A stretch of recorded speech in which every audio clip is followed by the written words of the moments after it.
pero la filosofía, grosso modo, es el amor por el conocimiento, es el hacer saberes, es el problematizar sobre la realidad que, pues como vemos entonces, incluye la ciencia porque también se está repensando constantemente y está generando nuevos conocimientos todo el tiempo.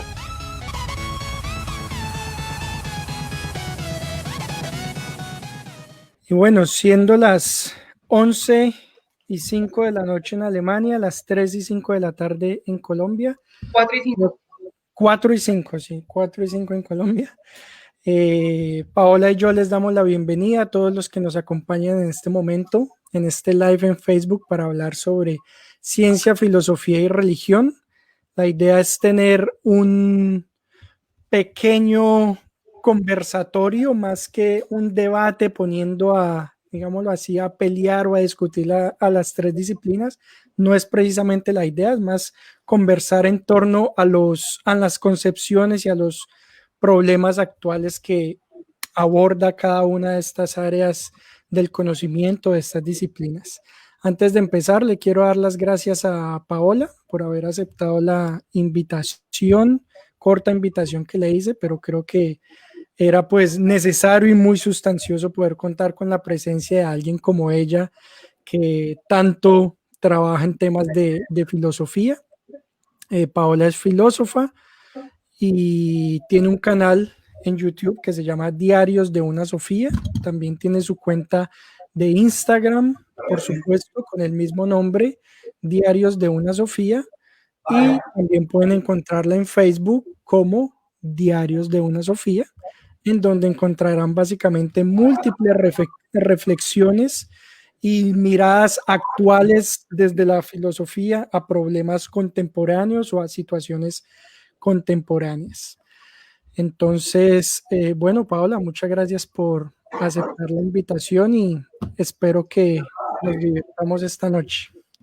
A ti, gracias Daniel por invitarme. Me parece muy importante el diálogo y ver en qué punto convergen, en qué punto dista la ciencia, la filosofía y la religión, que finalmente son, digamos, estos tres marcos de cosmovisión que la humanidad pues ha establecido para enfrentarse a la realidad. Entonces me parece muy pertinente que hagamos esta discusión, este debate, este dialogar entre las áreas. Perfecto.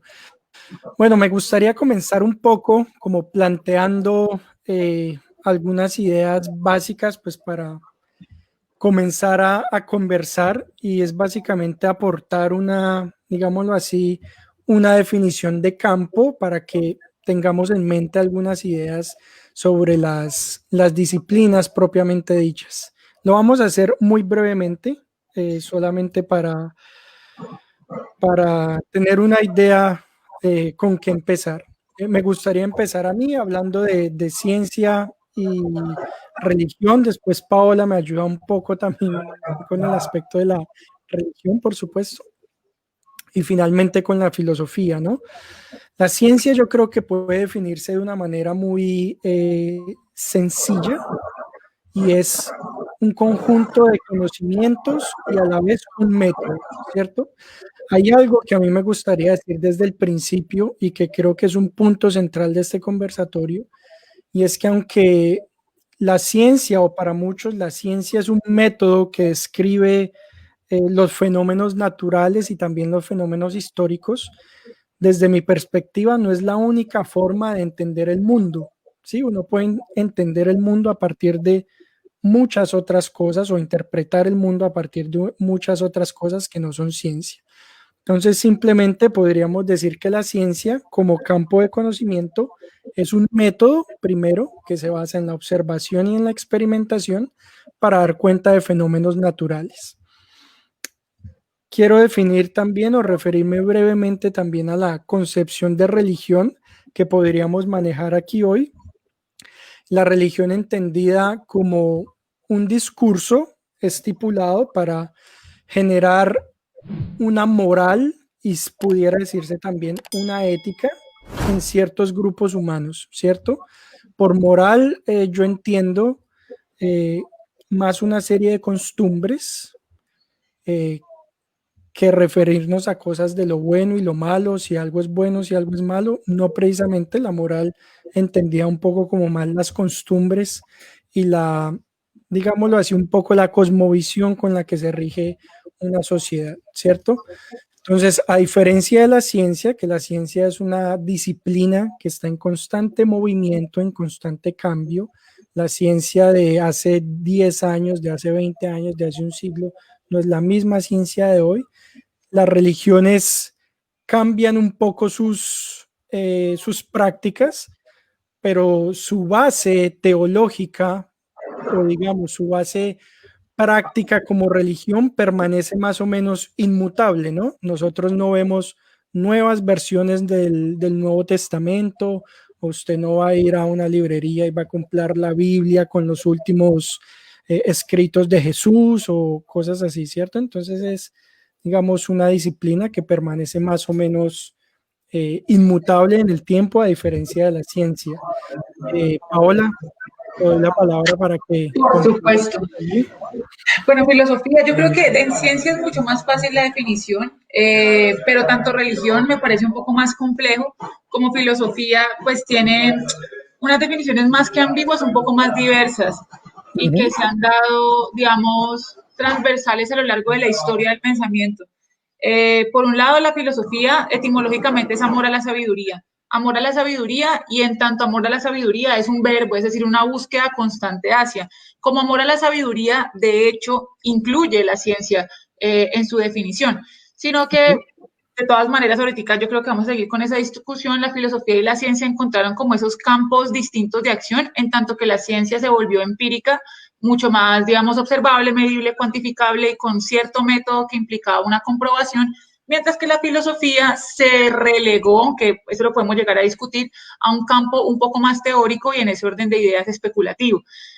Y en ese orden de ideas no tiene un orden empírico, sino más bien, digamos, dentro del mismo orden teórico.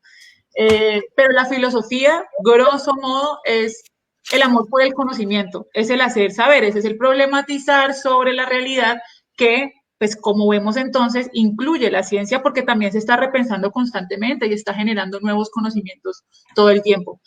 ujú, Y en religión, yo creo que ahí le sumaría un poco la definición que diste, es que es una cosmovisión. Y en tanto cosmovisión, es una cosmovisión que tiene una entidad metafísica como referente.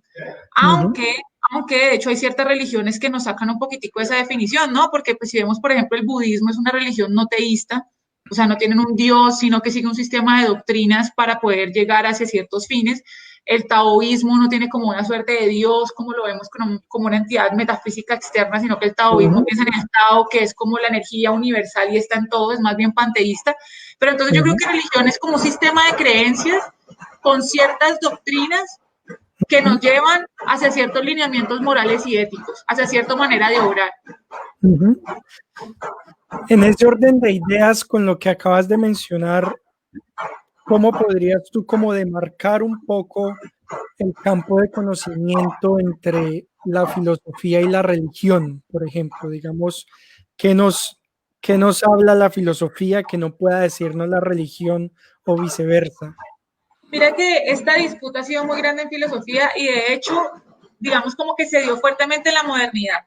O sea, hacia la época antigua, los clásicos, digamos, del siglo V para atrás, antes de que la religión católica se instaurara como oficial, pues, y ya se Ujú, pensara en Dios como la respuesta, digamos, la concepción teológica no era tan teológica porque se pensaba en un ente creador, pero no había un nombre propio para eso. De hecho, pensábamos que una pluralidad de dioses de los cuales se hablaba. Luego apareció, discúlpenme que hay como un sonidito atrás. Eh, lo siento. Eh, Luego apareció en el medioevo la teología y ujú, con la teología, filosofía y religión se unieron y se compaginaron porque la búsqueda de la teología, denme un segundito, chiquito, perdón. Bueno, La búsqueda de la teología era, pues finalmente, fundamental la existencia de Dios. Entonces, de hecho, una conjugación no solamente de filosofía, sino filosofía, ciencia y religión se conjugaban en teología porque era intentar comprobar por medio de las ciencias un saber teológico. O sea, se intentaba comprobar la existencia de Dios. Y las comprobaciones de San Agustín, de San Anselmo, de Dulce Escoto, en fin, eran, digamos, como que pretendían ser ciencia, o sea, pretendían comprobarlo desde lo empírico, desde los sentidos, pretendían que fuera comprobable como cuantificable. Luego ya con la modernidad, con la aparición de la ilustración y demás, que ya se pensó en la ciencia, en la filosofía como un campo aparte, en tanto que la teología solamente le corresponde el estudio de los entes metafísicos y la filosofía ya le corresponde otro tipo de estudios que no solamente son el alma, el ser y demás, sino que también está la ética, está la moral, está la estética, está la lógica, que también es un campo muy importante de la filosofía y que, digamos, es también importante para la ciencia. Y, digamos, ya tiene un campo un poco más plural. Yo diría que la religión, que el estudio de la religión que se enmarca en la teología está dentro de la filosofía, o sea, está como una rama de la filosofía, más no Entonces, son ¿tú antagonistas. considerarías la teología propiamente como una rama de la filosofía? Sí, y no las considero antagonistas, porque Ok, ambas buscan encontrar ciertas esencialidades. Yo creo que la ciencia ok, también busca ciertas esencialidades, sino que lo ok. que lo que las diferencia realmente es el método. Ok. Yo con ese punto estoy muy de acuerdo y cuando nosotros hablamos de ciencia, es decir, siempre ve uno en los grupos de Facebook, ¿no?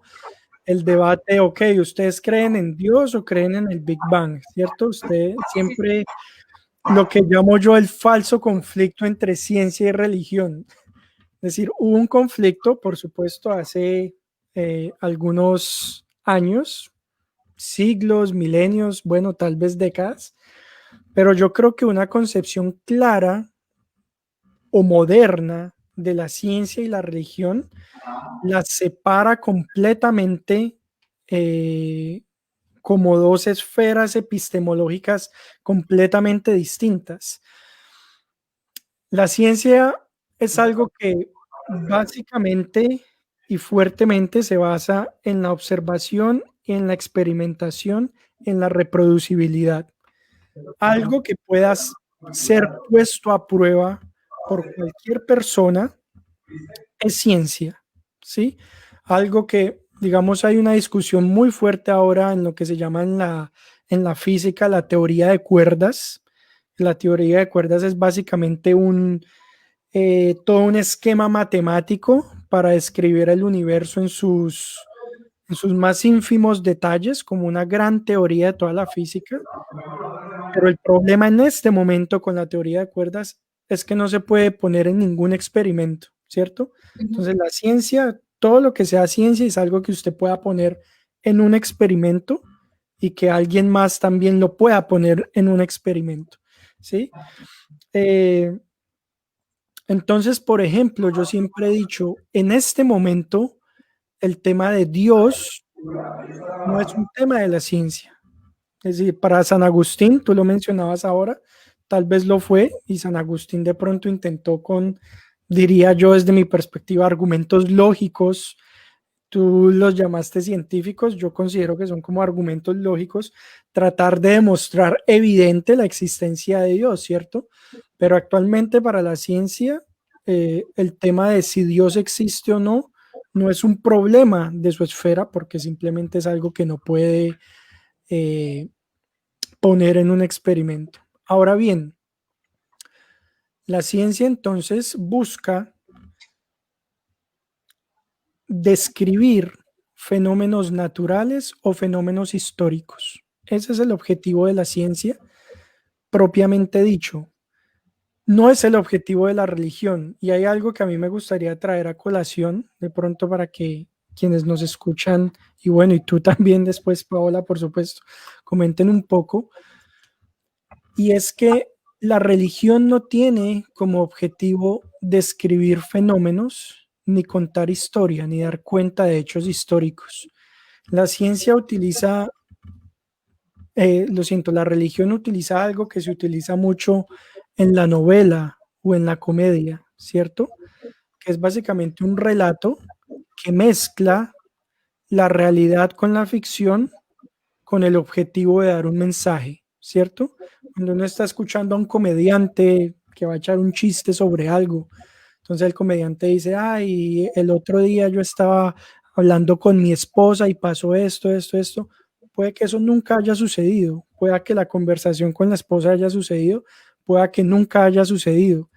El objetivo de la comedia o del chiste no es contar si eso ocurrió o no, sino el chiste mismo, ¿sí? Creo que eso también pasa mucho con la religión, a diferencia de la ciencia que trata de dar cuenta de fenómenos naturales y fenómenos históricos, la religión no trata de dar cuenta de ello y puede simplemente mezclar esas dos realidades, la ficción y los hechos históricos como tal. No sé Pues qué mira que yo, comentar al sí, respecto. sí, no, o sea, sí, no, ¿por qué? Porque es que la ciencia en algún momento, y yo creo que actualmente tampoco es que se desligue mucho de eso, se vuelve algo dogmática, en tanto no se considera como un paradigma, sino que cuando se considera como un absoluto.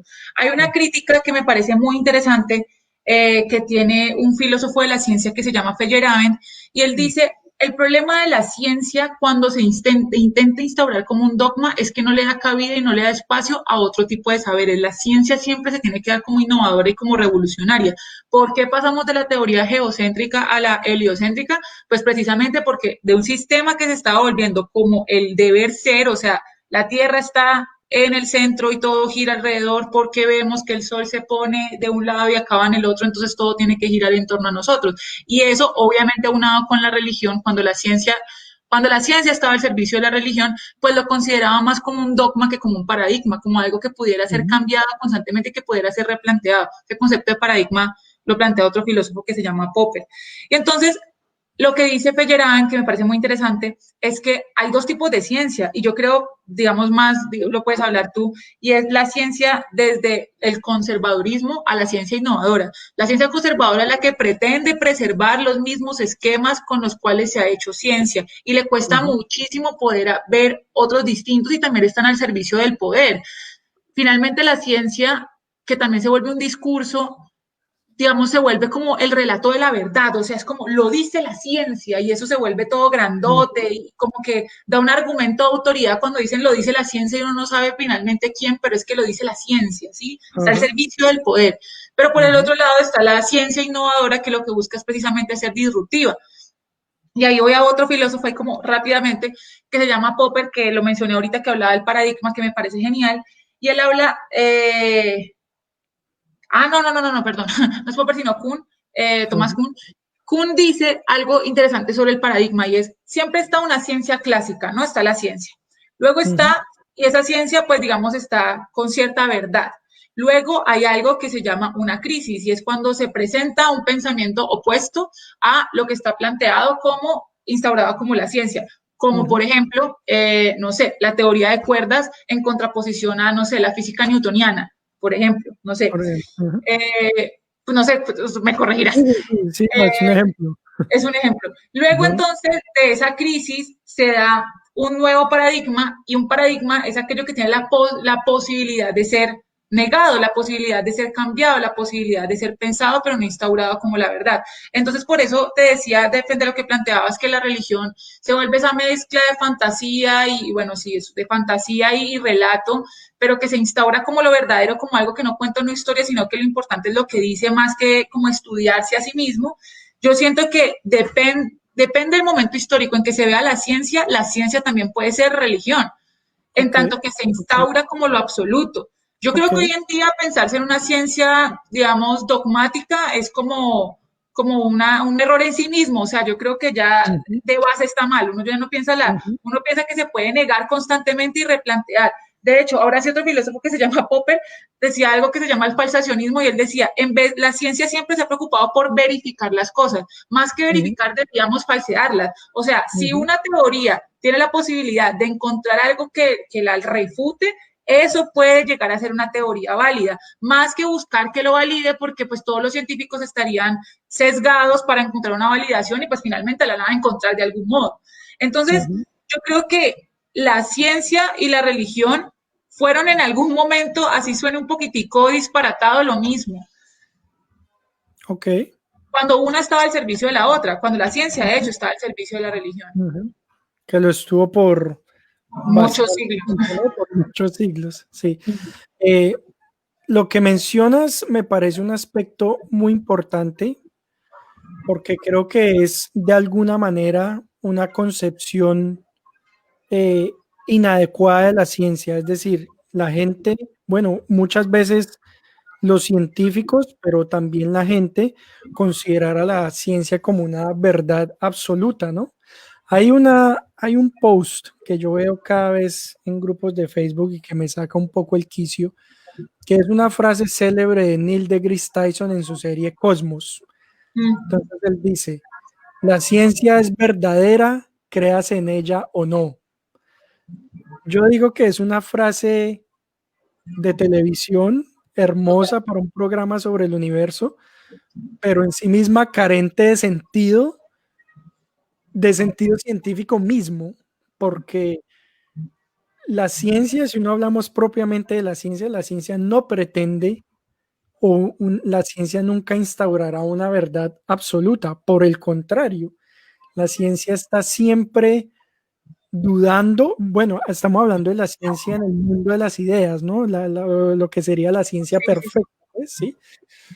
La ciencia siempre está dudando de sus propios postulados, siempre está tratando de autocorregirse, siempre está dispuesta al cambio si se da la ocasión. Entonces creo que es una concepción, digamos, esparcida en la población y también es una crítica a que uno no debe decir, es que eso está comprobado por la ciencia lo dice, porque en realidad no, lo máximo que uno puede decir en ciencia es la ciencia tiene evidencia a favor de. La ciencia no es que compruebe algo y que ya está comprobado y que es así. No, uno en ciencia interpreta datos que están a favor de algo. No, nada más, hasta Pero ahí. mira que como lo estás planteando, y es que es verdad, no dista de la filosofía contemporánea. Y ahí me Ok, parece importante hacer como un recuento por la historia de la filosofía, porque pues la filosofía es su mamá. Entonces, es la madre de todo tipo de conocimiento. Entonces, ok. la filosofía inicialmente pues no distaba de la ciencia. De hecho, los primeros filósofos, los presocráticos, tales, Anaximandro, Anaxímenes, Anaxágoras, Pitágoras, Demócrito, toda esa gente buscaba el origen constitutivo de todas las cosas, que finalmente le llamaban argei, bueno, eran filósofos, de hecho se llamaban filósofos de la naturaleza. De para Ujú, adelante, Platón, Aristóteles, todos hicieron una física y una ciencia, y nosotros pues nuestra base de la lógica inicialmente es aristotélica. Luego en el ujú, medioevo también estaban intentando hacer ciencia al servicio de la fe, y en la modernidad también se estaba intentando hacer ciencia desde la filosofía. De hecho, una rama de la filosofía contemporánea que es fenomenología piensa en la ciencia del fenómeno, o sea, como que de verdad quiere hacer objetivo algo subjetivo y es cómo percibimos las cosas. Me parece loquísimo, pero es muy interesante. ujú. Ahora, lo que te decía al comienzo de que la filosofía, digamos, se volvió más intuitiva, especulativa y teórica, y la ciencia cobró un campo más empírico, racional y pues con el método empírico, perdón, experimental y con el método científico observable, medible, cuantificable y replicable. Sin embargo, aun cuando los métodos sean distintos, las búsquedas son las mismas. O sea, yo creo que el problema es del método más que de búsquedas, porque la Ok, búsqueda es precisamente plantear algo que pueda llegar a ser repensado. Y la crítica que siempre se le hace a la filosofía es como, es que los filósofos están por allí divagando y se replantean las cosas constantemente, pero los científicos también, solamente que hay un diferente método para acercarse al saber. O sea, yo puedo hablar, por ejemplo, de la ética, entonces yo voy a hablar, no, del comportamiento humano. Entonces hablo del comportamiento humano, es diferente que lo hagan 1700 a que lo hagan 2020, obviamente. Asimismo es súper diferente hablar de un átomo en 1700 a hoy en día. Es ujú. lo mismo, solamente que con un lenguaje distinto, solamente que con un método distinto, pero finalmente la búsqueda es lo mismo, intentar describir esta realidad que se presenta tan extraña para todos. Solamente Ujú. que obviamente la ciencia pues le va a costar hablar del alma o de la ética, pues porque no es comprobable, y asimismo como que la filosofía no le va a importar comprobar, no sé, si un átomo es átomo o no, pues porque allá puede ir a verlo. O sea, no Bueno, sé. yo creo que tocaste un punto muy interesante en el que podríamos ahondar en este momento, y es entonces, ¿qué puede decirnos la filosofía sobre el mundo, sobre la realidad, tal vez, que no pueda decirnos la ciencia? Por ejemplo, ¿qué ideas se te vienen a ti en este momento? Primero, lo primero que se me da en la cabeza, obviamente, es como el alma o el ser. Pero no Ok, nos pongamos tan metafísicos porque eso ya, digamos, yo creo que las preguntas de la existencia uno no se va preguntando por la vida, oh, ¿qué es el alma? No, o sea, eso no es un problema que uno le aqueje. Por lo eso menos, hacen una tesis doctoral, ¿no? sí, no es como que yo diga, oh, ¿qué es el alma? No, o sea, El eso es un alma. problema que yo creo que más o menos quedó hasta la modernidad, ha trabajado fuertemente y hoy en día no es como tan fuerte. Se me viene, lo primero que se me viene a la cabeza sobre todo es, digamos, el concepto de norma. Hay un filósofo que se llama Foucault que habla Ujú. sobre qué es diferente la norma y la ley. Lo normativo es lo que nosotros como sujetos instauramos como lo que se debe hacer y la ley es lo que instaura el Estado sobre los ciudadanos. Nosotros creemos que la ley está por encima de la norma, pero finalmente la norma está por encima de la ley. Yo si salgo corriendo ahorita por la calle como una loca, muy posiblemente no llega primero la policía antes que un vecino me grite vieja loca, póngase tapabocas. Significa que la Ujú. norma, es decir, esa medida que instaura la misma sociedad, va por encima del orden legislativo porque está primero, son nuestros conciudadanos, los que están al lado, los que están determinándolo. Eso, por ejemplo, no lo puede decir la ciencia. O sea, puede llegar a estudiar muchos casos en los cuales las personas se autorregulen, digamos, puedo hablarlo de pronto de las ciencias sociales, pero las ciencias sociales realmente son filosofía empírica, yo le llamaría así. Para mí, Ok. antropología, psicología y demás, lo que están haciendo son postulados que luego van a comprobarlos de una manera cuantitativa, cualitativa, pero como con cierto diseño de investigación, cierto método. Ujú. Pero finalmente el primer postulado siempre es teórico y van y lo comprueban. Ese es el pelito que le falta a la filosofía. Pero es que es un pelito que le hace falta porque es que yo me siente a estudiar 1000 personas y me di cuenta cómo, digamos, interactúan en sociedad si no tuvieran un orden legislativo encima, no me da una respuesta general a qué es en sí mismo la norma. No me la da. No puede Ujú. dármela, aun cuando Ujú. tengo una muestra sumamente significativa. Ujú. Entonces, yo lo que creo es que la filosofía da las respuestas a que la ciencia no puede captar empíricamente. Y yo creo que eso, por ejemplo, ahí que entraría el comportamiento humano, el comportamiento como comportamiento, no como el funcionamiento como tal de los órganos, el cerebro y lo que sea, sino el comportamiento ante diferentes estímulos, qué es el mal, qué es el bien, qué es la justicia, eso se le Ujú. escapa a la ciencia. Igual, digamos, hasta se le escapa a la misma filosofía, porque la filosofía no puede dar un punto último para saber qué es en sí misma, va a dar teorías y va a decir y va a justificar por qué es como lo plantea, pero tampoco le da un punto final. En ese caso, ¿tú cómo verías, digamos, de lo que hablas, por ejemplo, de qué es el bien y qué es el mal? Y, y bueno, y algo de lo que mencionaste, ¿cómo se diferencia en esos aspectos, digamos, el pensamiento filosófico del pensamiento religioso? Pronto como hablando un poco de esa área, ¿no? De lo que se le escapa a la ciencia sobre los comportamientos humanos, la moral y la ética. ¿Cuál podría uno Es que estipular ahí como diferencia? O, lo que yo creo es que la religión tiene una respuesta única a múltiples preguntas. Entonces es ok. como, digamos, la concepción de Dios o de cualquier tipo de divinidad. Bueno, yo creo que uno obviamente tiende a hablar de la religión judío-cristiana, pues porque es la que más tiene a la mano, pero Ajá. tratemos de hablar de todas las religiones, aunque es muy complejo, uno no las conoce todas, pero Ujú. digamos las religiones en pro de una entidad metafísica o de algo que va más allá de este conocimiento empírico, intentan justificar un comportamiento ético, ¿cierto? Ujú. Entonces, Como solamente va algo a haber una, impuesto por parte de un ser metafísico, ¿no? exacto, como algo que está Ujú. ajeno a nosotros, o sea, que nos Ujú. brinda la posibilidad del libre albedrío, pero que finalmente es a quien nosotros debemos acudir y regula nuestras conductas o en su defecto nos castiga. Pero si tenemos esa concepción de algo externo que está regulando o observando o condenando nuestras conductas, solamente hay una manera de ver lo bueno y de lo malo. O sea, bueno es esto y esto te lleva al paraíso o al nirvana o lo que sea, y malo es esto, se lleva al infierno o no te lleva al nirvana o lo que sea, ¿sí? Ujú. Entonces, es una respuesta muy limitada. Y digamos algo que tiene la religión, que por supuesto critica la filosofía, es precisamente que la respuesta sea dogmática, o sea, que solamente haya una y no pueda ser cuestionada, porque pues finalmente la concepción de autoridad ahí es muy fuerte. Mientras que la filosofía precisamente está criticando constantemente la noción de autoridad, está cuestionándose de hecho a sí misma constantemente. Si uno lee a cualquier autor, siempre lo que está haciendo es, si uno va a leer a Heidegger y lo primero que hace es criticar toda la historia de la filosofía previa y postular lo que él dice. Y luego uno va a leer a que leyó a Heidegger y va a criticar toda la historia previa y luego lo que él dice. Eso no va a ser un religioso jamás, porque su respuesta es única. Esa, digamos que es yo creo que de religión y filosofía sí se encuentran muchas más diferencias ahí, muchas más. Okay.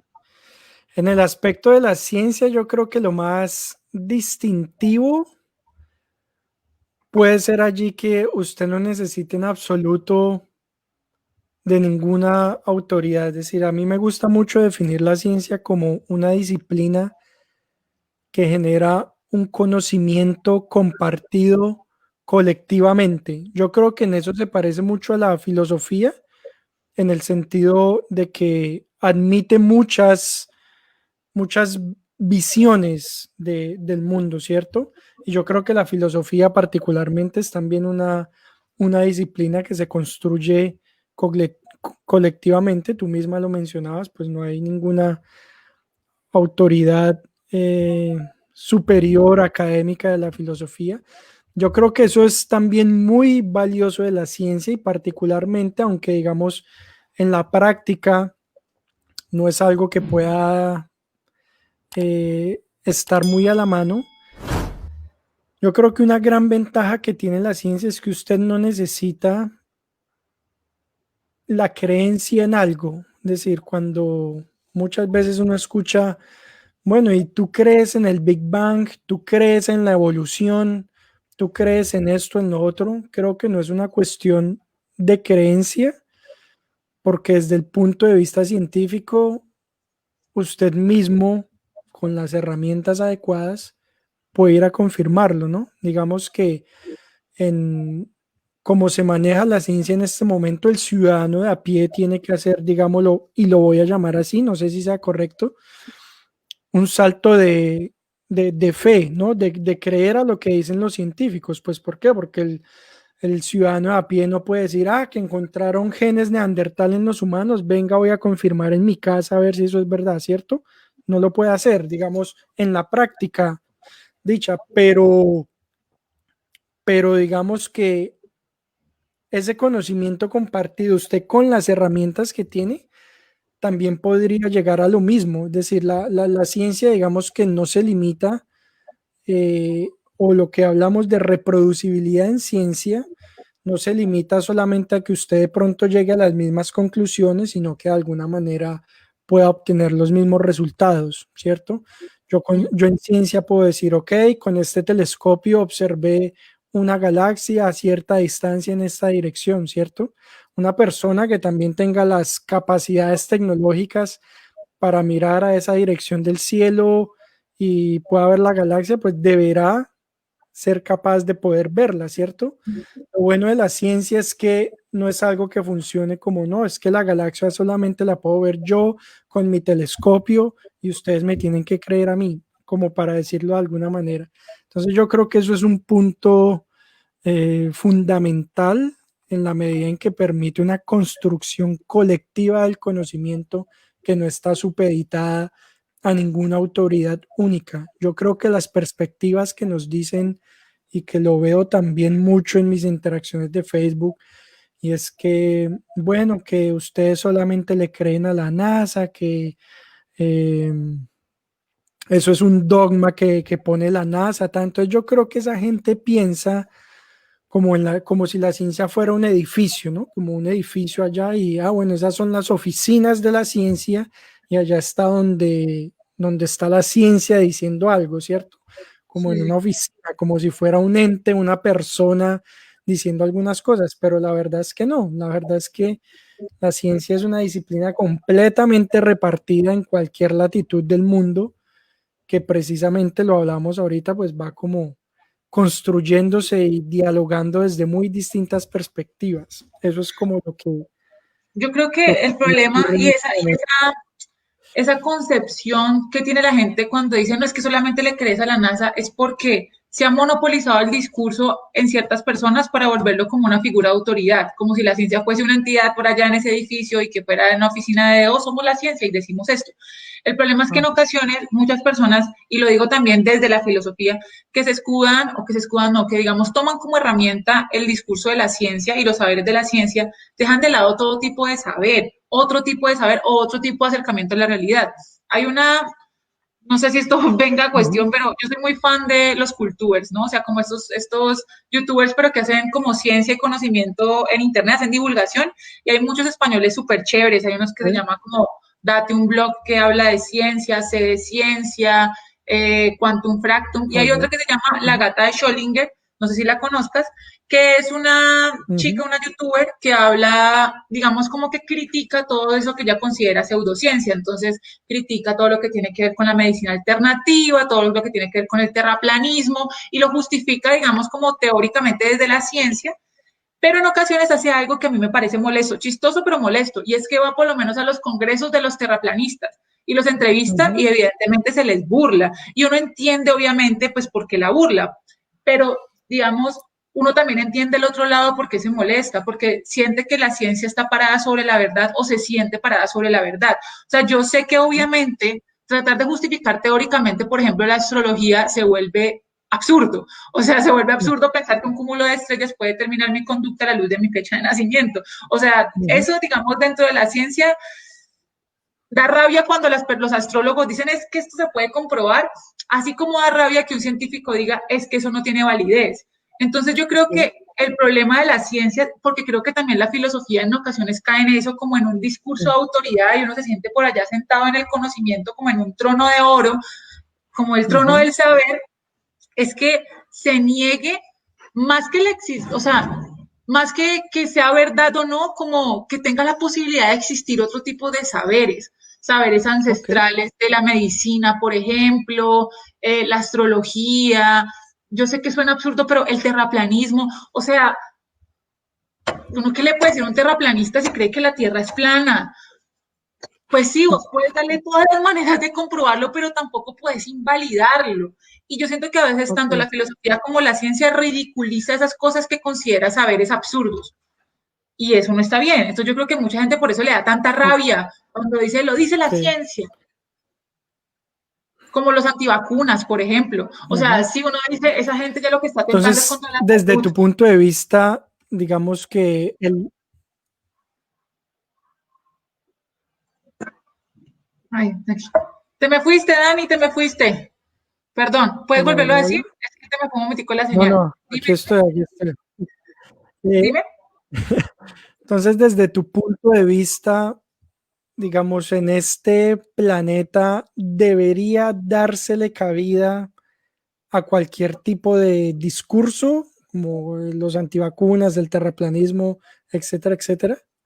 Yo sé que eso suena como todo, no sé, tibio, pero sí, o sea, hay diferentes Ok. cosmovisiones y yo creo que un terraplanista considera, o sea, no es que se le tenga que dar cabida dentro de los campos del saber, es decir, un terraplanista no te puede hablar como la ciencia comprueba que, no. Asimismo, como un astrólogo no te puede decir según la filosofía, no. Así como uno no puede, por lo menos lo que hacía Ok. Stephen Hawking, de negar la existencia de Dios por medio de la ciencia, esos campos no convergen. O sea, no puedo hablar de Ok. fe en un sentido empírico. De hecho, yo siempre hablo con mis Ok. estudiantes cuando hablo de la diferencia de ciencia y religión, es que una cosa es creencia y otra cosa es Ujú. existencia.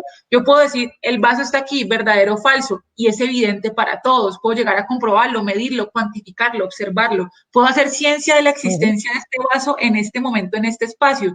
Pero si yo digo, Dios está aquí, yo no puedo decir verdadero o falso, yo puedo decir, creo que está aquí, y en eso yo no puedo hacer absolutamente nada. Entonces, cuando Ujú. los religiosos intentan comprobar la existencia de Dios y decir es que existe, me parece tan absurdo como cuando un científico dice es que Dios no existe.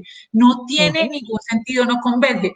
Entonces, yo Ujú. creo que todos esos, digamos, esos diálogos, esos discursos, vuelvo a Foucault. Foucault decía que un discurso son aquello que se ha considerado como lo válido para un grupo de personas, como lo verdadero para un grupo de personas. Todos esos discursos, astrología, terraplanismo, los que primero se me ven a la cabeza, ciencia, religión, filosofía, tienen una cabida en tanto no se intenten meter en el campo del otro. Sí, o Y es que sea, yo creo que ese es un poco el asunto y lo quería yo mencionar.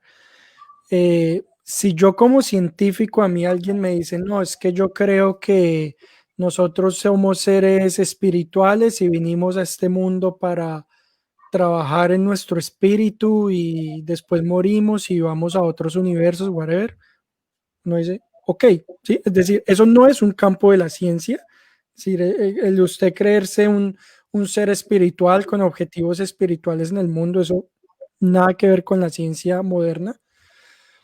Eh, pero ya cuando alguien viene a uno a decirle algo que sí es del campo de la ciencia, ¿cierto? Ah, es que las vacunas tienen un microchip, ahí sí se están metiendo con algo que la sí, ciencia es puede verdad. medir y puede, es decir, yo estoy completamente de acuerdo contigo en que la ciencia no debería ser un discurso hegemónico y no debería ser un discurso que se pare sobre otras disciplinas. Yo eso lo tengo bastante claro y creo que, es decir, mi pensamiento va mucho por ese lado.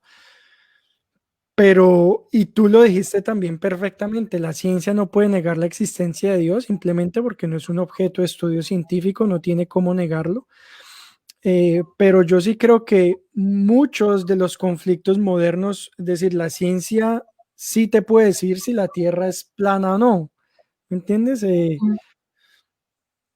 Hay tal vez cosas que no te puedan, bueno, digamos, si uno habla de la reencarnación, no, es que no, yo creo que nosotros reencarnamos, bueno, uno diría, la reencarnación no es algo que la ciencia pueda propiamente explorar, medir, no tiene nada que decir, no es un discurso que puede invalidar, pero tú no creerías que un discurso, por ejemplo, en este caso el terraplanismo, sí puede invalidarse porque habla de algo del plano físico que es del plano de la ciencia propiamente dicho, ¿no, no lo creerías?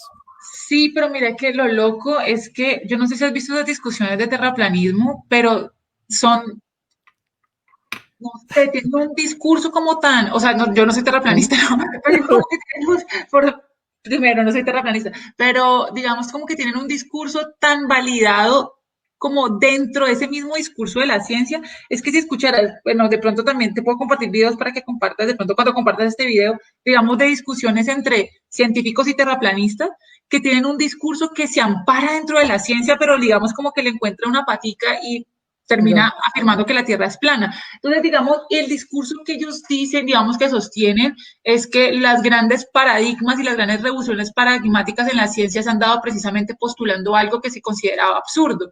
Ujú, Reitero, no soy terraplanista, pero digamos, en algún momento no sé, el heliocentrismo era el equivalente en algún punto al terraplanismo. ujú, Obviamente yo creo que hoy está muy invalidada esa concepción, pues porque ya ha habido como 8.000 estudios para darnos cuenta que la Tierra es redonda, ¿sí? Pero de todas maneras, digamos, entiendo el punto de, es que la ciencia, desafortunadamente, así no debe ser así, y así sus búsquedas sean antes lo contrario, se ha establecido como un saber hegemónico sobre otros saberes, ujú, y ha invalidado otros saberes. Y dentro ujú, del discurso popular también ha invalidado otros saberes. Pero ujú, pensemos, o sea, no sé, hasta la ciencia ha validado ciertos métodos anticonceptivos que hoy en día se consideran, digamos, catastróficos para la salud. Poco a poco ha habido ujú, como un progreso, pero digamos, siempre cuando se decía, lo dice la ciencia, se establecía como un saber absoluto. Entonces, digamos, uno ujú, ve a un terraplanista parado pues en la raya diciendo que la Tierra es plana, pero yo siento que más que porque crea realmente que la Tierra es plana es porque está cansado del discurso hegemónico que postula como una sí, sola manera de observar la realidad. Y yo creo que también es una tergiversación de la concepción de la ciencia. O sea, pensar que la ciencia establece unos saberes absolutos cuando precisamente lo que busca es oponerse a ellos. ujú, Entonces, sí, yo lo que creo es que ante, por ejemplo, ya que estamos hablando de terraplanistas, ante los terraplanistas es más bien como no ridiculizarlos, sino como ok, decirles, mira, está postulado esto y esto y esto. Esto puede llegar a ujú, refutar lo que tú planteas. El problema es que todos frente a nuestro sistema, digamos, de saberes, frente a aquello que hemos establecido como nuestra epistemología propiamente, somos un poco dogmáticos. ujú. Desafortunadamente, o sea, si a vos, por ejemplo, en este momento te llegan y te dicen como que, yo qué sé, que con una medicina alternativa están curando el cáncer, yo sé que vos vas a decir como, pero vení, espérate, y vas a Ajá. intentar refutarlo de tal manera que hasta en algún momento te vas a poner súper enérgico y vas a decir como que a vos qué te pasa, se va a morir tu mamá si la estás tratando con medicina alternativa, o no. Y eso también, digamos, eso le pasaría a cualquiera, digamos, que está más cercano a ese campo un poco más racional. Ujú. Pero entonces yo creo que, como para cerrar lo que estoy diciendo, es que ninguno de estos campos del saber debería invalidar otros campos del saber, porque la Ujú. religión también en ocasiones se posiciona como la única respuesta, la filosofía también lo hace, en la filosofía hay unos egos gigantes que pues obviamente también están en la ciencia. Entonces yo creo Ujú. que es que ningún discurso debe invalidar otro. Ujú. Hay un punto que quiero comentar brevemente, tú que hablaste de la gata, del canal de la gata. Y particularmente no me gusta mucho el canal, pero vi uno sobre Freud, ¿no? Ah, sí, la crítica al Eh, psicoanálisis. sí, que critica el psicoanálisis. Eh, el psicoanálisis no es una ciencia y no ha intentado serlo. Desde Freud al principio creyó que el psicoanálisis podía ser ciencia, después se dio cuenta que no, y de ahí en adelante yo creo que ningún psicoanalista ha intentado que el psicoanálisis sea ciencia. Eh, pero el psicoanálisis cura. Es decir, y eso es un, digámoslo, no lo voy a llamar conflicto interno, no conflicto, sino una dualidad que existe en mi propia vida, porque yo amo el psicoanálisis, me fascina el psicoanálisis, pero soy científico, hago neurociencia, ¿cierto? Y no significa que una perspectiva o una visión del mundo tenga que eliminar mi otra visión del mundo, ¿cierto? No significa que los procesos neuronales que yo estudio, los procesos de las células que yo estudio en el cerebro tengan que invalidar necesariamente algunos de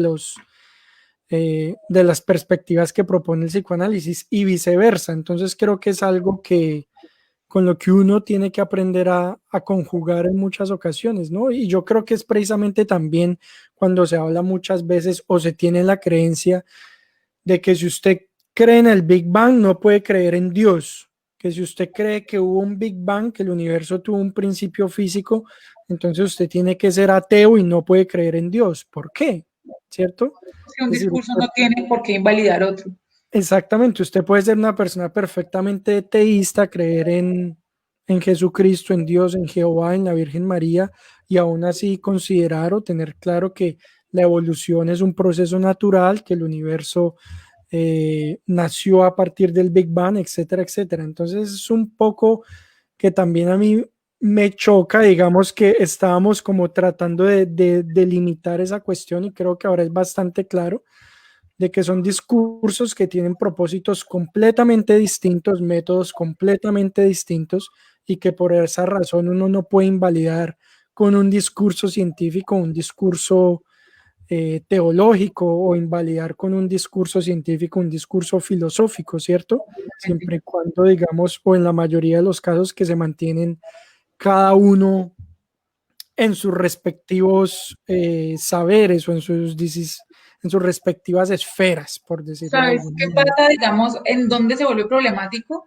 Cuando hay puntos en los cuales empiezan a mezclarse. Por ejemplo, si vemos con el psicoanálisis, hay evidentemente una pretensión de ser ciencia, aun cuando no se diga explícitamente, porque, pues, ¿qué hizo Freud? Pues un montón de estudios, o sea, si uno ve estudios sobre la histeria, o sea, coge casos y los registra y a la luz de eso saca conclusiones, hay una pretensión de ciencia y de hecho muchas corrientes de la filosofía Yo diría también. que hubo, pero actualmente no. Es decir, actualmente ningún psicoanalista va a decir, ah, es que el psicoanálisis es una ciencia. No. Sí, yo creo que lo Bueno, sí, hubo con el viejo Freud, pero ahorita no sí, creo no, que ya, lo haya. ya de hecho no puede considerarse, se puede considerar que el psicoanálisis es más tendiendo a la filosofía que a la ciencia, de hecho. Definitivamente, definitivamente. Es un discurso que habla sobre el inconsciente. Eso es el psicoanálisis. Yo creo que en las ciencias sociales eso se vuelve problemático, como encontrar ese punto de delimitación porque tiene una praxis, pero entonces también la filosofía no solamente es teórica, o sea, la filosofía también tiene un campo práctico. Puede darse, digamos, en las ciencias humanas, pensarse desde las ciencias humanas, pensarse por lo menos desde el derecho, pensarse desde la ciencia política, digamos, como lo que llaman filosofía práctica. O sea, no, Ujú. o sea, es que yo, ahorita, es que llegamos a una conclusión que me parece que tampoco es tan tajante. Es que, Ok, ok, digamos, como que los campos del saber tienen su propio campo de acción y no se pueden meter a ok, otros. Sí ok.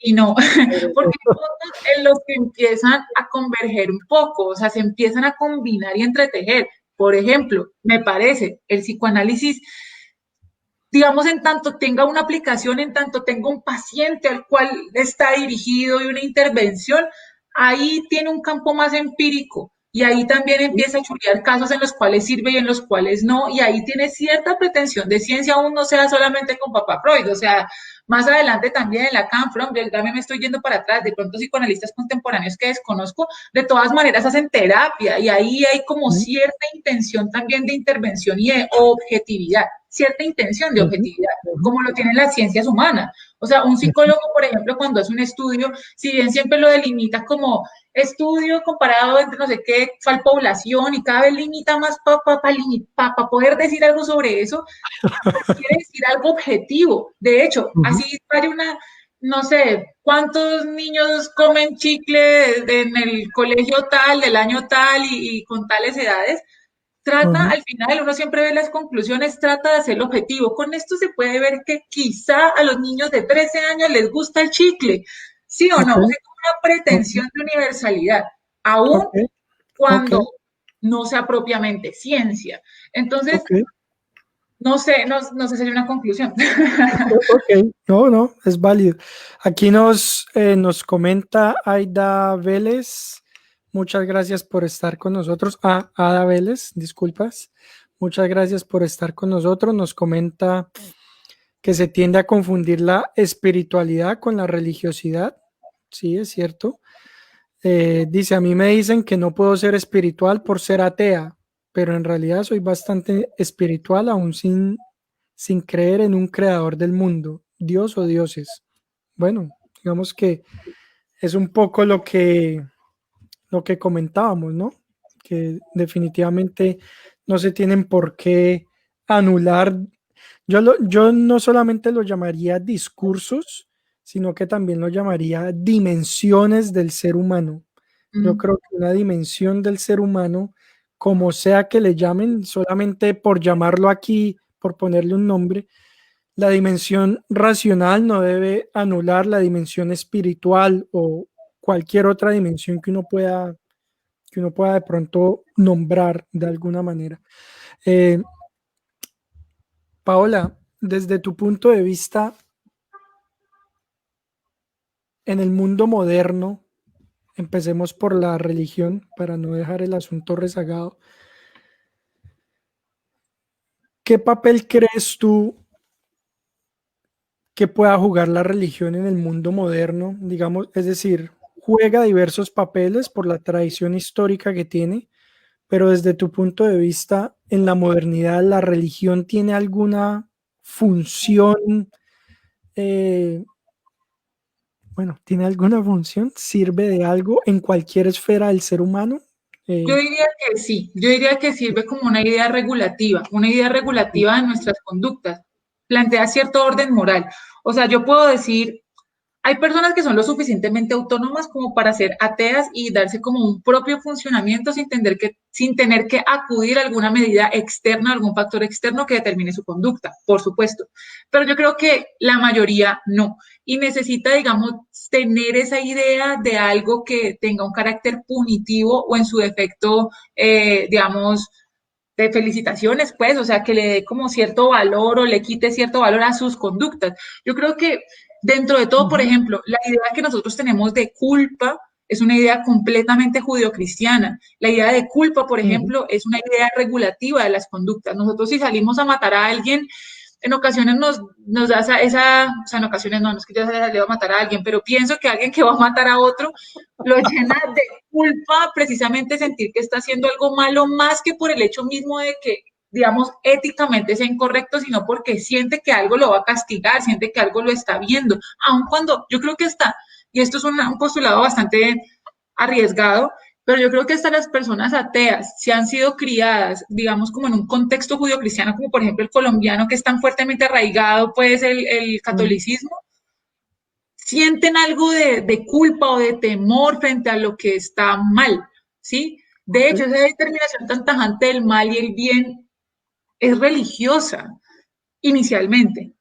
Ok. Entonces, yo creo que la religión hoy en día se puede pensar como una idea regulativa, digamos, funcional dentro del carácter moral. Ahora, también se puede pensar la religión, digamos, como pertinente para ser un poco más humildes, pensémoslo así, dentro del orden de las cosas, o sea, pensar que existe algo más allá que me trasciende, aunque si uno lo puede pensar, también la ciencia nos puede dar esa humildad, pensar que somos un puntico de nada en este universo infinito, pero digamos, hay un filósofo, lo decía porque hay un filósofo que se llama Soren Kierkegaard, un filósofo contemporáneo, aunque pues ni tanto murió hace un montón, como 2 siglos, pero el hombre decía que, pero el hombre decía que hay varios estadios del comportamiento humano. Está el estadio estético, que es inicialmente pues el estadio donde nosotros nos dedicamos como a la sensibilidad, al goce, digamos, a la autocomplacencia, y bueno, nos preocupamos por nosotros mismos. Está el estadio ético, que es el siguiente estadio, que es darnos cuenta que existe uno otro y nos tenemos que responsabilizar por él. Y después hay un salto que es el estadio religioso y es en donde ya nos damos cuenta que hay algo que nos trasciende y con humildad lo asumimos. Yo creo que, digamos, la religión nos da esa posición en el mundo de, bueno, no somos como lo más importante quizá, o más que todo, creo que la religión hoy en día se puede pensar como una idea regulativa que puede controlar, o más que controlar, regular nuestra conducta en un orden ético. Y eso no podría, por ejemplo, Paola, hacerlo la filosofía. Es decir, la filosofía no podría cumplir esa función que tú en este momento le estás dando a la religión. Eh, Sí, pero es que es más fácil llegar desde un discurso religioso a llegar desde un discurso filosófico, la verdad. Dame un segundo, chiquitito, tengo que, una cosita, chiquita. 2 segundos. bueno, dale. Comento aquí, bueno, muchas gracias a las personas que nos acompañan en este momento. Tenemos 27 personas conectadas. Muchas gracias por estar con nosotros. Les recuerdo, este canal de divulgación científica se llama Science Logs. Los invito a que se vinculen con el proyecto suscribiéndose al canal de YouTube, que lo van a encontrar como Science Logs. También me pueden encontrar en Twitter o en Instagram como Science-Logs. Y por supuesto, tienen aquí a Diarios de una Sofía, a Paola Fernández, en Instagram, @Diarios de una Sofía, en YouTube con el mismo nombre, con sus videos de filosofía y por supuesto también una página en Facebook. Para quienes se hayan perdido parte de esta transmisión o sepan de alguien que puede estar interesado en escucharla, la van a encontrar en los próximos días en mi canal de YouTube Science Logs, y también lo voy a subir a una plataforma de podcast que se llama iVoox o SoundCloud, para que también pues allí, si no tienen de pronto el tiempo de sentarse a ver un video, pues al menos lo pueden escuchar en alguna circunstancia. Entonces, nos comentabas, Paola. Sí, pues sí, creo que ya hemos más o menos concluido la idea de eso. Que yo creo que, no, que porque la filosofía no puede dar respuesta a eso mismo dentro de la idea regulativa, porque la religión es más sencilla. O sea, mira que justo estoy en un grupo de estudio en este momento estudiando un filósofo que se llama Baruch Spinoza. Spinoza es un filósofo moderno, racionalista, fundamental dentro de la historia de la filosofía, y el hombre tiene un texto que se llama el Tratado Teológico Político, en el que él dice precisamente por qué la religión tiene que estar apartada del orden político, pero por qué la religión le ha ido tan bien. ¿Y por qué la religión le ha ido tan bien? Pues porque tiene como una suerte de paso a paso. Es lo mismo por lo que le ha ido bien a la superación personal. Haz esto, haz esto, haz esto y vas a ser feliz. Pues obvio, todo el mundo quiere eso. La religión, ¿qué te dice? Estoy siendo obviamente muy reduccionista al decir esto, pero estoy hablando de una generalización. La religión te puede decir, haz esto, haz esto, haz esto y vas a acceder al cielo. Como si fuera un sistema de puntos que uno cumple para poder ir a un paraíso eterno después de tener una vida terrible en este mundo de mierda. Entonces, Claro, o sea, a mí me va a resultar mucho mejor que una persona me venga y me diga, o unos profetas vengan y me digan, o un texto venga y me diga, usted hace esto y usted va a tener una recompensa. Si usted es bueno, le va a ir bien. Y eso también da cierto bienestar porque es que uno dice, pero si yo hago todas las cosas buenas, porque todo me va como el jopo, porque todo me sale mal. No, es que Dios te tiene preparado algo mejor en el cielo. ¿Cómo no va a ser eso reparador? O sea, ¿cómo Ok, no, eso no va a dar cierta tranquilidad en un mundo tan absurdo? ok, Entonces, yo creo que la religión ha tenido, digamos, mucho más acogida y dentro del orden ético y dentro del orden moral, porque es más sencillo, porque da respuestas más inmediatas, porque no te pone a pensar sobre ti mismo, sino que simplemente te da una respuesta cierto que hacer que te va a llevar a algo más. Aparte porque está la promesa del paraíso. Aquí otro paréntesis. Hay un texto muy chévere, una novela que se llama Las intermitencias de la muerte, en donde en una ciudad la gente se deja de morir. ¿Y qué es lo primero que pasa? Que la gente deja de creer. Pues ¿por qué? Pues porque la gente cree porque quiere ir al paraíso, porque no quiere pudrirse en las llamas del infierno, generalmente. Quítenle la muerte a los religiosos. ¿Qué va a pasar? ¿Qué le va a pasar? ¿Qué va a pasar si le quitan la muerte a los religiosos? Pues que muy posiblemente van a dejar de creer. ok, Entonces, por eso la religión funciona más, pienso yo, tampoco ok. tengo la verdad. Y entonces, desde tu punto de vista, Paola, la filosofía, ¿por qué necesitamos la filosofía en el 2021? ¿Por qué no necesitamos la filosofía? No, ¿por qué necesitamos la filosofía? Porque, digamos, como método, o más bien como visión del mundo, porque llamarle método ya es otra cosa, como una visión del mundo, como ciertas gafas para observar la realidad, es una manera de críticamente observar todos los fenómenos que se me ofrecen como obvios. Yo creo que uno en el mundo tiene que pensarse constantemente lo que nos han dado como verdades, ¿sí? Y no significa que todo lo que se ha dado como verdades necesariamente es inválido, no es verdad o es malo. No, significa que nos lo han impuesto como verdad y nosotros tenemos que pensar si realmente eso es congruente a lo que nosotros consideramos como verdad. Yo le digo, por ejemplo, a mis estudiantes, digamos, pues mis estudiantes son de bachillerato, son más o menos entre unos 14 y 18 años, oscilan sus edades. Yo les digo a ustedes, para ustedes, ¿qué es el amor? Y todos son como, ay, no, sentirse enamorado y sentir, no sé, bueno, en fin, obviamente una respuesta diferente dentro de cada uno de los campos en los que de los que estamos hablando. Pero entonces yo los pongo a pensar, digamos, cuando están en una relación, ¿ustedes qué creen que tienen que asumir? No, que uno tiene que ser fiel, que hay que presentar a la mamá, que quiera cine, que hay que cogerse de la mano. Y uno dice, porque todos dicen lo mismo. O sea, ¿será porque realmente ellos se los piensan como si para ellos eso fuera lo importante dentro de una relación o dentro de lo que implica amar? ¿O porque hay un deber ser social que les han dicho que eso debe ser así, no de otra manera? Lo que nos permite la filosofía es replantearnos todas las verdades que nos han ofrecido como obvias. Es la problematización de lo obvio. Es rascar ahí donde no pica, pero no sabíamos que picaba, pero cuando rascamos nos damos cuenta que pica. O sea, es problematizar lo Ujú. obvio, es hacer pregunta lo obvio. Y yo creo que por eso es importante hoy en día cuando nos muestran tantas verdades y nos las imponen como si fuera lo único correcto. Yo creo que elegantemente, como tú lo has dicho, yo podría decir exactamente lo mismo de la ciencia. Tenía yo precisamente un pequeño conversatorio hace un par de días con otra persona y donde yo ofrecí más o menos la misma visión, es decir, si a mí como científico me preguntan por qué es útil la ciencia en el siglo XXI, yo creo que la mayor utilidad que tiene la ciencia no es necesariamente llevarnos a Marte, encontrar la cura contra el Alzheimer, lograr la inmortalidad, sino que es más útil para las personas en la medida en que es una forma de generar pensamiento crítico ante el mundo, ante cualquier afirmación, ante cualquier fenómeno.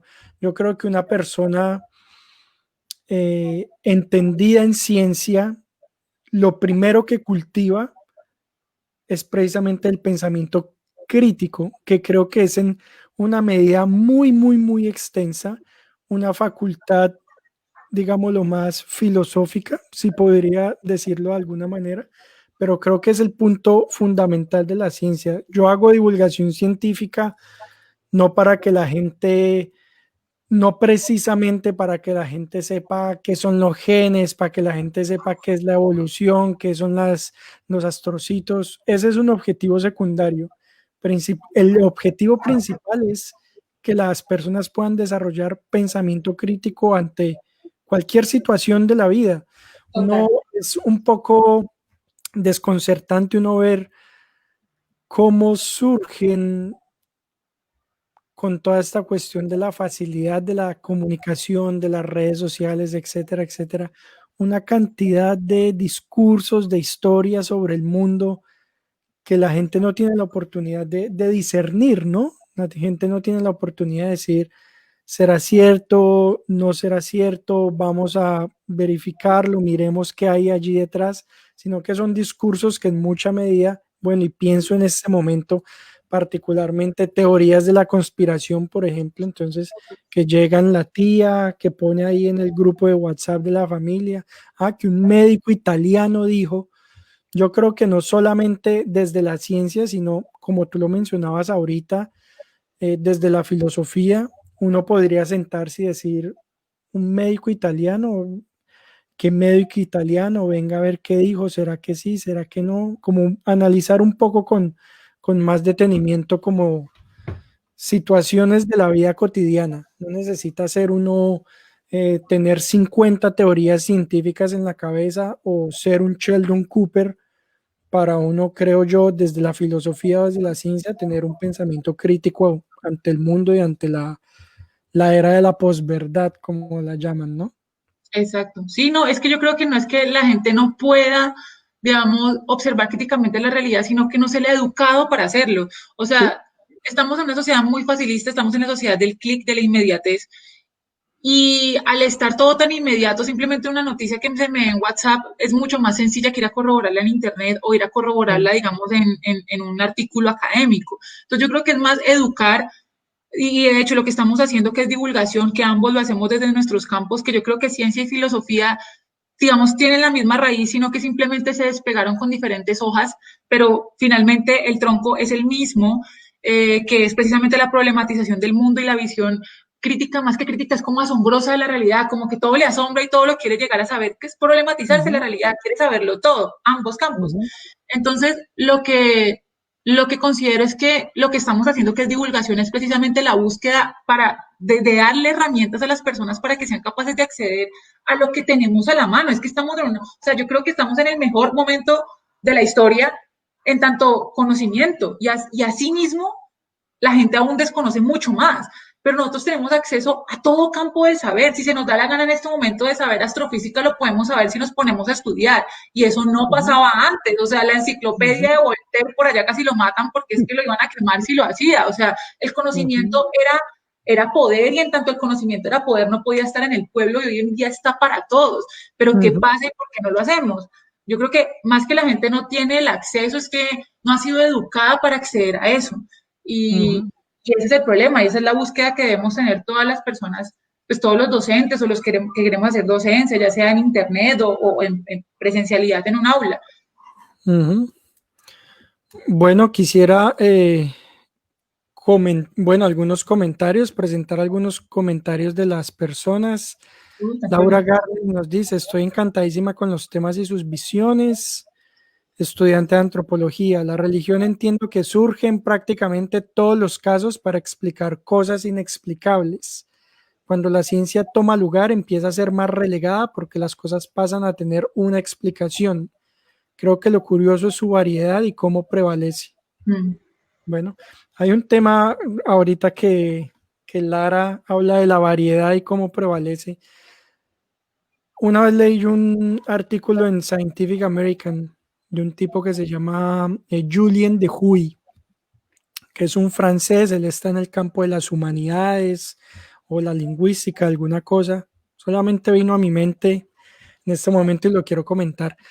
Y el tipo lo que hizo fue estudiar los mitos del mundo, diversos tipos de mitos que hay alrededor del mundo.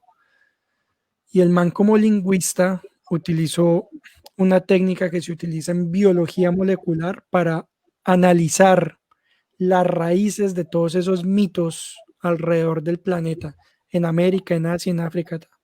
y lo que él encontró es muy interesante. Los invito a que lo googleen. Julien de Huy, lo que él encontró es que los mitos de la humanidad, bueno, mitos y también, digamos, mitos religiosos o, digamos, asociados a deidades también, todos tienen su origen en África.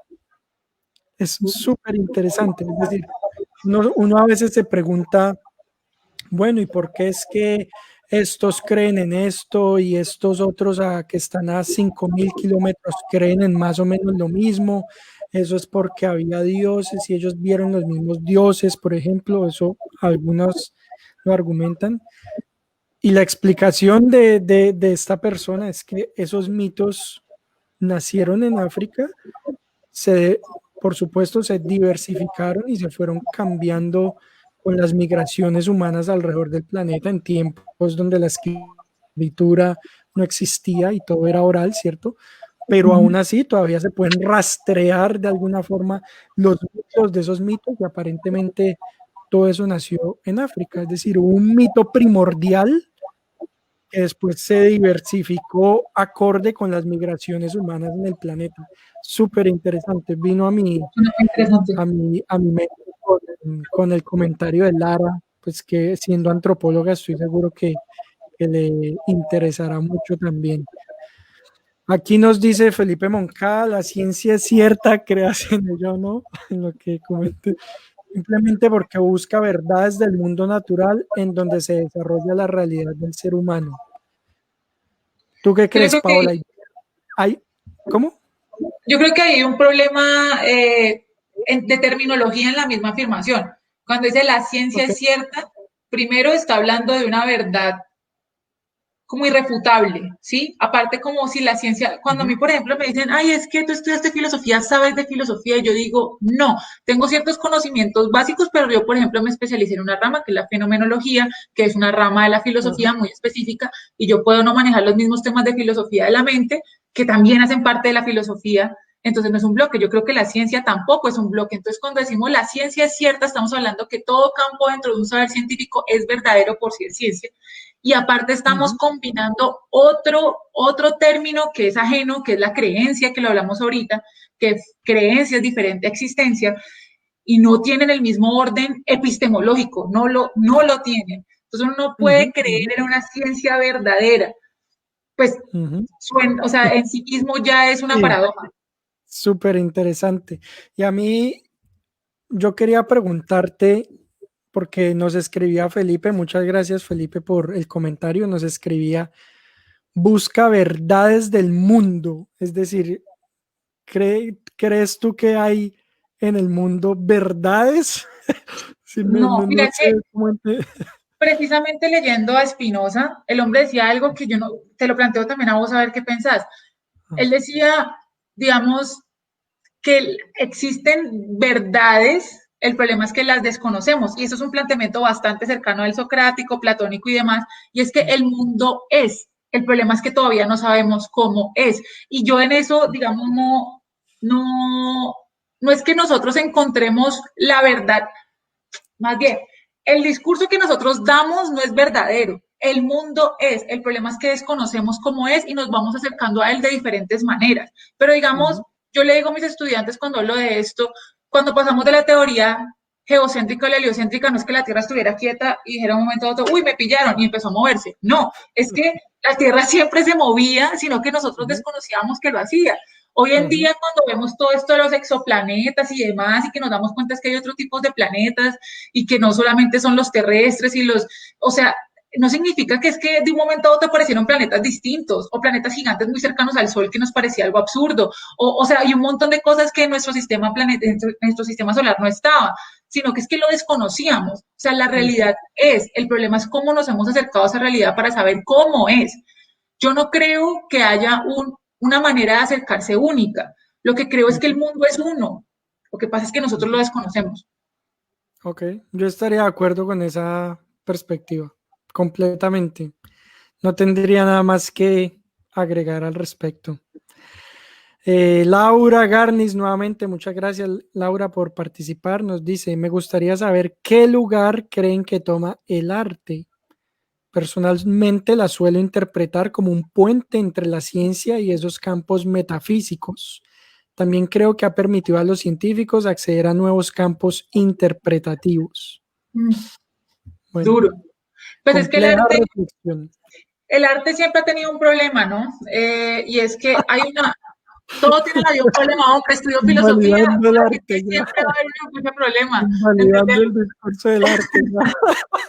No, el arte aún más es problemático. O sea, el arte siempre ha tenido una triada, ¿no? Está el espectador, el artista y la obra en cuanto tal. Esa triada ha sido modificada, digamos, como su fuerza, sus puntos más importantes a lo largo de la historia. Antes lo más importante en el arte era la obra en cuanto tal, porque se pensaba que el arte tenía un carácter objetivo. Aristóteles dio ciertos esquemas sobre cómo hacer arte bello, Santo Tomás también, Pitágoras también, y habían como ciertos esquemas para hacer como una pretensión de universalidad científica dentro del arte, ciertos esquemas muy específicos. Luego con la modernidad hubo como un auge del genio, entonces era más importante el artista. Entonces aparecieron artistas así pues como súper emblemáticos y luego con las vanguardias pues se volvió como, oh, increíble, entonces ¿quién es ese man de Salvador Dalí? Entonces era un personaje que aparecía en televisión y antes uno no sabía quién era la persona que estaba detrás de la obra, pero lo interesante era la obra, luego fue más importante el personaje.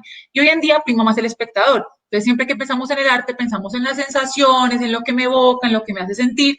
Entonces, por eso es tan problemático porque cayó en la subjetividad. De hecho, por ahí que mencionaban a Kant, Kant plantea en un texto que se llama La crítica del juicio que lo bello es aquello que place eternamente sin concepto, es decir, es aquello que para cada sujeto puede llegar a ser bello, aun cuando no sea universal, o sea, reposa es en el sujeto la concepción de belleza. Entonces, depende de lo que me haga sentir a mí. Entonces, un pedazo de moco perfectamente me puede hacer sentir lo mismo que la Mona Lisa. Entonces, yo creo que el arte, como lo habla como el puente entre la ciencia y lo metafísico, de pronto en la modernidad, hoy en día es muy complejo porque ya reposa meramente en el sentir del sujeto. Y claro, es una expresión del espíritu, es algo que no puede hacer otro ser en la naturaleza. O sea, que un elefante lo pongan una pincel en la trompa y lo pongan a pintar, no es que sea arte porque no tiene la pretensión de ser bello, como si lo tiene el arte humano, de una pretensión de belleza. Una flor, por ejemplo, puede ser bella, pero no es que la flor haya nacido diciendo, hoy quiero ser bella, no. O sea, ella nació así y uno le da la categoría de belleza como humano. Entonces, lo bello reposa en el sujeto que da la categoría de lo bello. Y eso que esa definición que estoy dando es también muy sesgada a la época en la que vivo. Quizás hubiera nacido en 1700, mi definición hubiese sido completamente distinta. Entonces yo creo que el arte hoy en día no es un vínculo entre la ciencia y lo metafísico, sino que es la mera expresión de lo humano, o sea, lo humano en tanto sensorial, sentidos, pues como experiencias, no sé, en fin. Quedó anonadado con esa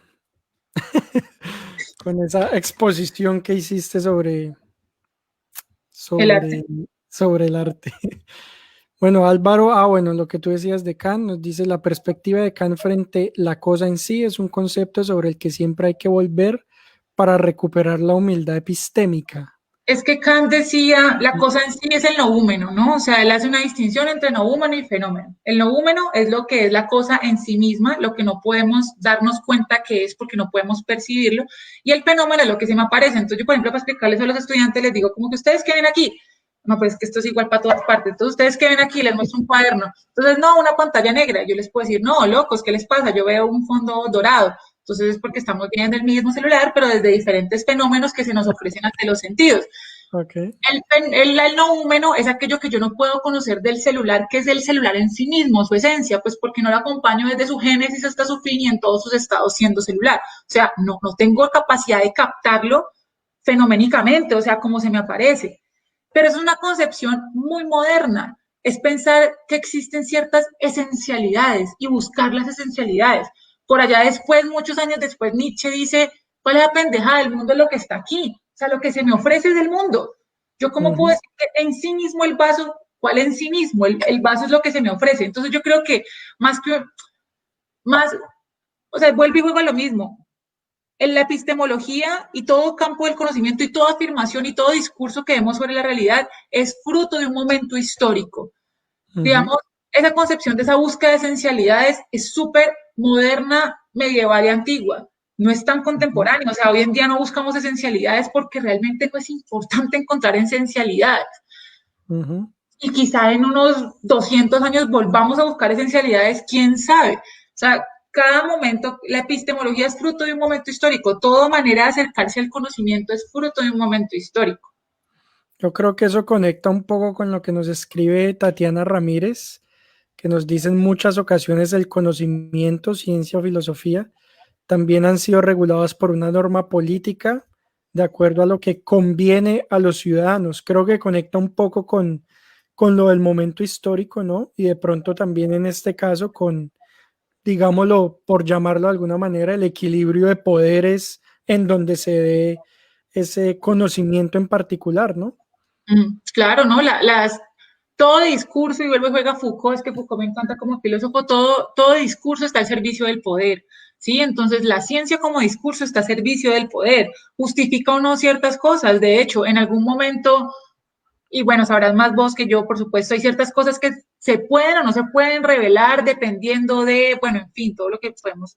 Igual la filosofía también ha estado a lo largo de la historia al servicio del poder. Creo que hoy en día los discursos son un poco más libres, Ujú. pero pues finalmente van a tener un orden, o sea, la ciencia que en la auspicia, el mismo Estado, hombre, o sea, ahí hay intereses de alguna manera en ciertas Sí. investigaciones, es como, pienso Eso, yo.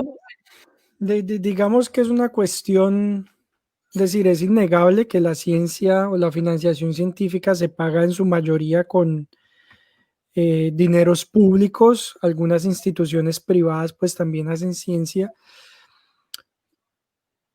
pero yo no sé si es que de pronto la gente tiene la imagen, es decir, yo soy científico, yo hago ciencia aquí en mi computador, ¿cierto? En mi laboratorio, y yo no tengo a Rockefeller ni a ningún político diciéndome qué tengo que hacer, cómo tengo que hacer el experimento, qué tengo que escribir en el paper, ¿sí? Así que podría, es decir, para mí es un poco conflictivo, ¿no? Decir que la ciencia está al servicio del poder, porque eso es algo que yo como científico no hago en el día a día. Sí, es decir, yo como científico voy, trabajo con mis ratones y hago mis cosas y estoy pensando en encontrar X o Y mecanismo que me permita eh, mejorar la recuperación neurológica de un paciente después de una isquemia cerebral. Sí, eso es independiente a quién es el presidente de este país, a si Rockefeller está vivo o muerto, ¿sí me entiendes? Entonces, para mí es un poco conflictiva esa visión porque no conozco yo al primer científico que, bueno, sí, señor presidente, así lo vamos a hacer, entendido, ¿tá? Entonces, no sé, no, como científico no puedo dar cuenta de ello y no, decir, si tú me lo preguntas a mí, yo diría en No, absoluto. Es decir, yo estoy creando aquí un código en Python para analizar la morfología de unas células del cerebro y a mí no me llamó ningún político para que hiciera eso, nadie, no me llamó Trump, vea, necesito que haga esto, ¿no? Es decir, uno como científico aquí sentado en su computador o en su laboratorio puede uno construir conocimiento, crear cosas, escribir un artículo y ya, y divulgar y cosas así, ¿sí me entienden? Entonces, no me cabe como posicionándome solamente como un científico o alguien que hace ciencia, no me cabe un poco el discurso que es que la ciencia está al servicio del gobierno, está, porque no. Si porque yo particularmente yo estoy al servicio de los pacientes que sufren isquemia cerebral, porque quiero encontrar una forma de mejorar la plasticidad en el cerebro cuando tienen ese tipo de accidentes. No sé, algo así, no sé. Bueno, por aquí Hugo Jiménez nos decía excelente argumentación del arte. No, es que estuvo muy buena, la verdad. Muy bueno ese tip. Nos dice Paola Ramírez, Tatiana Ramírez. Lo que plantea Paola y Daniel, eso es algo que recién estuve conversando con unos compañeros. Hay un libro que se llama La imposibilidad de los límites de la ciencia y la ciencia de los límites. Expone 4 axiomas. Primero, el conocimiento es finito y nuestra capacidad de conocer también lo es. Segundo, El conocimiento es finito, pero nuestra capacidad es infinita. Tercero, conocimiento infinito, capacidad infinita. Bueno, etcétera. No aparece Pero más. mira que el primer axioma y el segundo se oponen, ¿no? Pues porque Sí, si el conocimiento es finito, sí, yo creo que se oponen. Yo creo que es entonces más no bien serían como, axioma en ambos, porque axioma es algo que nos puede ser refutado, entonces más bien serían cuatro postulados, diríamos. Pero tal bueno, vez. sí, eso es bien interesante. ¿Hasta dónde da nuestra capacidad para percibir la realidad dentro de nuestras, digamos, posibilidades físicas? O sea, el espectro electromagnético tiene un montón de ondas más que la luz visible y no podemos, pero podemos generar las herramientas para así acceder a eso. O sea, Ujú, ¿hasta qué ujú. punto nosotros como humanos podemos acceder al conocimiento o podemos crear herramientas para acceder a aquellos conocimientos que nosotros como humanos no podríamos propiamente? Eso solamente el tiempo nos dará respuesta. O sea, yo creo que pensar, por ejemplo, hace 100 años que hoy en día estaríamos hablando con una persona, estaríamos hablando dos personas en países distintos, iba a ser como un absurdo. Y aquí Ujú, estamos. En 100 años, pues va a pasar otro tipo de cosas en avances en la ciencia que hoy en día consideramos imposibles. ujú. Pues ahí sí no se puede decir nada. Pues bueno, muy bien, siendo las 12:30 de la noche en Alemania, las 5:30 de la tarde en En Colombia. Colombia. Les agradecemos a todos ustedes por habernos acompañado en este pequeño conversatorio sobre ciencia, filosofía y religión. Les damos las gracias por escucharnos, por haber participado con sus comentarios, con sus preguntas. Antes de irnos, quiero invitarlos a que se suscriban a mi canal de YouTube, Science Logs, donde podrán encontrar en los próximos días este video, por si llegaron tarde. Y también los invito a que visiten y se suscriban al canal de Paola, Diarios de una Sofía, para gozar las aventuras de la filosofía moderna. Bueno, yo diría también de la filosofía antigua, ¿no? Porque abarcas un amplio campo. Paola, muchas gracias por aceptar la A vos, invitación. muchas Yo creo que gracias. discutimos cuestiones muy interesantes, muy chéveres. Y bueno, espero que no sea la última ocasión en la que nosotros dos nos veamos en redes sociales. Claro que sí. Muchas gracias por la invitación. También invitadísimos a mi canal. Es una visión de la filosofía bastante millennial, de la manera más sencilla que pueda ser explicada precisamente para hacer divulgación. Entonces, también tengo una cuenta en Instagram que se llama Diarios de una Sofía. Hago lo mismo, divulgación filosófica. Entonces, nada, muchas gracias por la invitación y este diálogo entre ciencia y filosofía me parece sumamente pertinente en cualquier momento histórico. Y nada, cualquier cosa, otra invitación, otra charla, por supuesto, con mucho gusto. Perfecto. Muchas Muchas gracias. gracias. Les deseamos a todos buenas noches, buenas tardes en el lugar del mundo en donde estén y nos vemos en una próxima ocasión. Bien, hay 8.